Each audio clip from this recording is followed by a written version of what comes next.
Dito pala, nag-circuit po kaming lahat. At pare-parehas po kaming naka-block. O, tignan ninyo mga kaibigan. May oras din po kami dyan na sinusunod. Kaya bawat tunog ng time namin ay lumilipat kami ng exercise. Bali, 8 exercise yan mga kaibigan na gagawin namin ng dire-diretso. At isang set lang po yun. Ang gagawin po namin ay 8 exercise times 7 sets. Yun po ang aming gagawin mga kaibigan. Kaya, heto, samahan nyo po kami. O, diba? Sabay-sabay kami pero iba-iba po ang ginagawa. Bali, nagro-rotation po kami sa bawat exercise na ginagawa namin. Para sabay-sabay din kaming matapos pag tumunog na po yung oras. Ayan. O, diba? Ganyan po ang aming ginawa mga kaibigan. Walang tigil kasi yung parang 30 seconds lang po yung pahinga.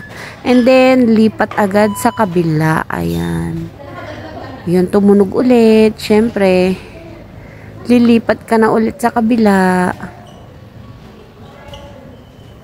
O, kita nyo mga kaibigan, diba?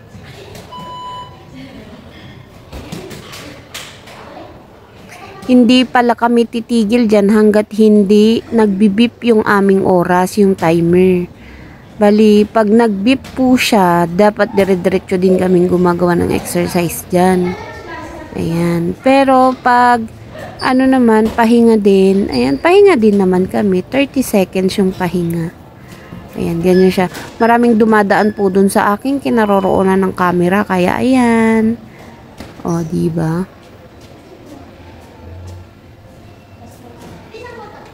O, yan. Nakikita nyo po, nagro-rotation po kami. Ito po ang aming ginawa. Kaya lang, late ko lang po siyang na-post.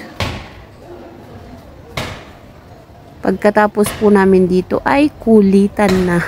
Siyempre, nakahinga na kami at natapos na po ang aming exercise.